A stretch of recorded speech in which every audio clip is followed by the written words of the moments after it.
all probably heard about the Suez Canal and the gigantic shipping boat that has gone sideways in the canal. So that is apparently supposed to take a few weeks to fix because the ship is so huge and so stuck. And that is not helping the already stressed out economy and the supply chains. My first video, 2 videos ago, I was talking about rising grain prices, and then rising prices in general. So this ship turning sideways and blocking the entire Suez Canal, I believe they said it's 13% of the entire global supply chain has been stopped up with this ship. So 13% doesn't seem like much, except the world is already extremely stressed with a broken supply chain. So you're adding more stress to something that's already broken. So the costs of everything are going to continue to increase because it's supposed to take about 3 weeks to get the boat righted. So the rest of the ships that are stuck behind it are deciding to go and not take the Suez Canal but go around, are going to take an extra 3 weeks to get around the continent to get to wherever they need to go. So continue preparing for more price increases. Just a couple days ago, we wanted to put our order in for a steel building for a hay barn we're building. And I just wanted to check in on our price quote that we got a month and a half earlier to make, just to see what the final price will actually be. And the price had gone up in a month and a half by 70%. So we had to start looking around for other options. And we found another metal building company yesterday that I stopped and visited with, and we're just catching them right before their prices increase. He said this last week they had a 35% increase in materials costs in just overnight. And then with that increase, they're going to jump 20% by tomorrow. So we're jumping on the boat now to lock in our price today so we can get the price that's closest to what we need for our hay barn. Another thing to look for and watch out for are laws trying to be passed in states that are anti-agriculture.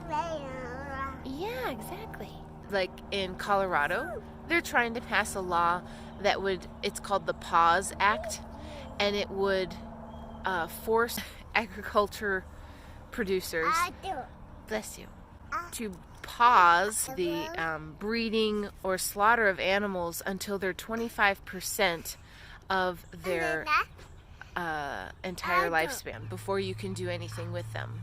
So say for a chicken, they dubbed it that a chicken should live about 15 years, so you can't put a chicken in the freezer for years. So if that happens, and if they're going to be passing things like that across the nation here and there, that's going to raise prices on meat and eggs and all sorts of things. It would cost, I believe it's $1,200 or $1,300 more to raise a single beef animal to the age of 6 before they can slaughter it and put it on the market.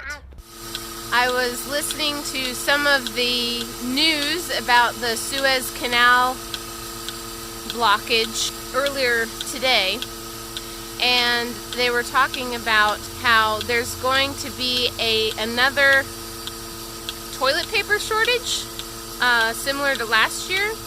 And this is from the largest producer of pulp that's used to produce toilet paper. And they're the ones warning that later this year there's probably going to be a shortage of toilet paper again because of the supply problem that's happening right now with the Suez Canal and everything else that's going on. So maybe it might be good to stock up on, a pack of 24 toilet paper rolls. If toilet paper is going to be something that we are in short supply of, think of all the other things that are going to be affected as well. So just make sure to start taking steps to prepare for price hikes and shortages, because it is here. It's here, and it's really happening. We're also preparing our garden. I ordered a bunch of tayberry, loganberry, and raspberry plants earlier in January, and so I've planted the raspberry plants. I'm still waiting on the tayberry and loganberries to arrive. The wonderful thing about berries is those plants, once they're established and they're growing like crazy, you have a wonderful fruit that's easy to grow and manage. So my goal is to line my entire garden, which is maybe 70 feet long and 25 feet wide. So I'm gonna border my garden with all of the berry bushes, and then have my little mini orchard. I have some apple trees, pear trees, a peach tree, nectarine, cherry trees, all in this little area. And then between those, I'll be doing raised beds. The raised beds will be from recycled wood from our old fencing, especially because lumber prices are skyrocketing. I'm not sure, you probably have seen that at Lowe's or Home Depot. So luckily we have a whole bunch of old fence that we're going to be replacing here, and we can save some for future fence repairs, but then also use a lot for the raised beds. On a good note, we were able to get the metal for our milk parlor ordered today, so that's really exciting. Luckily they saved the 3-week-old quote that they gave us and didn't increase the price, but for all the other places that we've been talking to, they've been increasing prices. We also ordered our hay storage building that's also a metal building, different company though. These prices across the board are going to continue to rise, so I'm just warning people, I guess, to start doing what you need to do to lock in good prices before this inflationary time really kicks in. What I even noticed, because we're in the market for a tractor for our dairy, is that because of the stimulus package that went out recently, people are buying up tractors all over the place. So now tractors, RVs, things like that are all difficult to come by because they're being sold just like that. So if you find a good deal, just jump on it if you're able. A little bit more on the Suez Canal situation. I learned that I believe it's 2 million barrels of oil usually travel through there a day. And now it's looking like, since it was made only to sit on water and not be grounded on land, they may have to cut the ship up. But first they would have to remove the 20,000 shipping containers on the ship. So this is slowing down 10 to 13% of the world's supplies. So all commodity prices are going up, despite the fact that they've already been going up because of the last year. They also want to institute a universal basic income, which sounds great to have free money every month.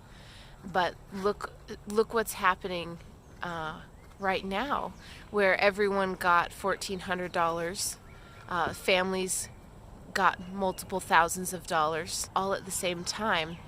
And so now that did not boost the economy. It caused part of the price increase with, for example, the metal building we've been trying to purchase. The business there said that everyone is purchasing them at astronomical rates across the board at all of the different companies. And so some companies are raising their prices to slow down purchases because the materials are hard to find and are getting more expensive. So what you're seeing now is inflation. Prices go up. The more money there is, people want to go out and spend that money, but it floods the market, and then prices have to rise to slow down purchasing power. But the supply is running short. That price is going to continue to rise. Unfortunately, that's going for most commodities. So I really feel like this is like the calm before the storm, before prices really, really ramp up.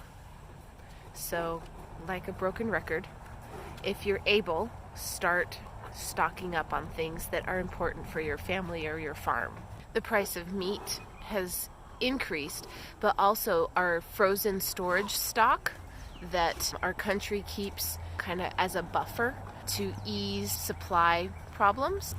Chicken, beef, pork, all those things we have cut dramatically from 2020.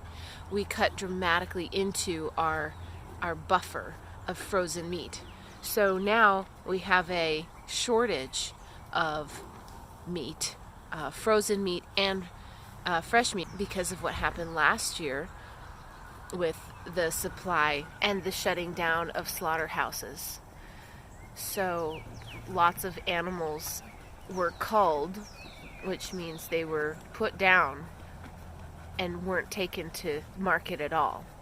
So we have meat shortages happening. So if you can buy half a cow, a quarter of a cow, or pork, or anything, put it in your freezer, can it, whatever you can do, that will be really helpful as the amount available starts shrinking and the price continues to rise.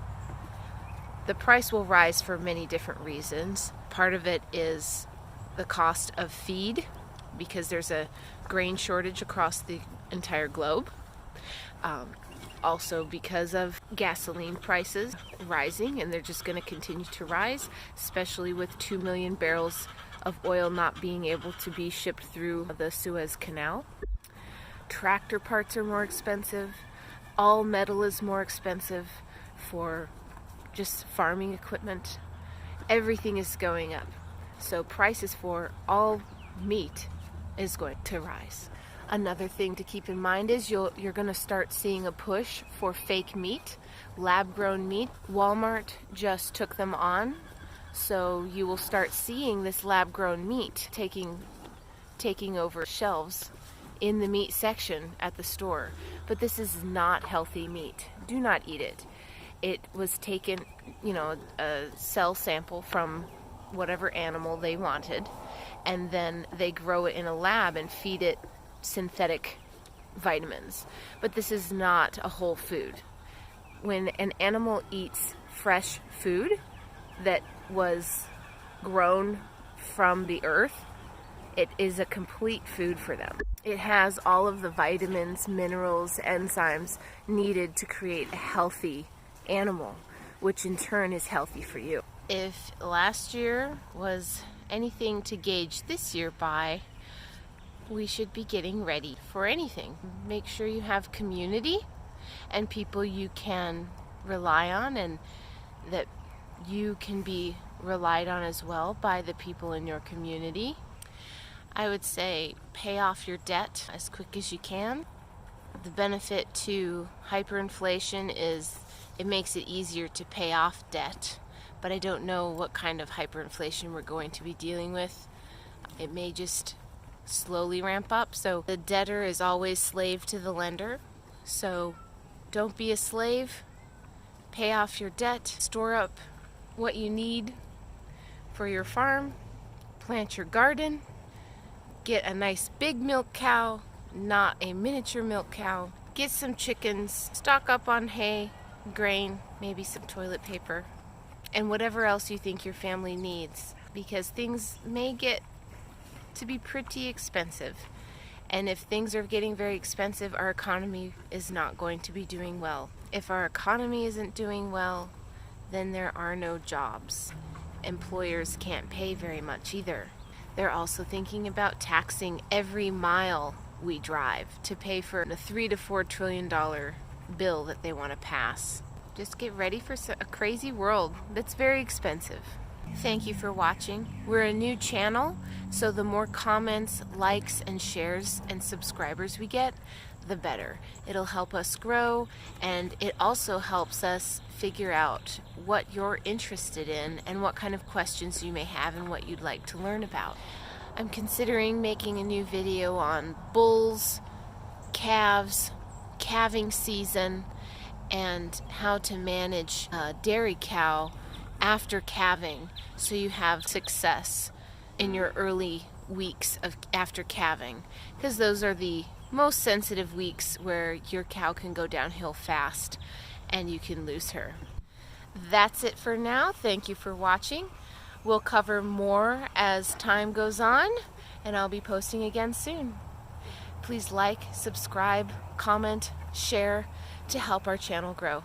Thank you.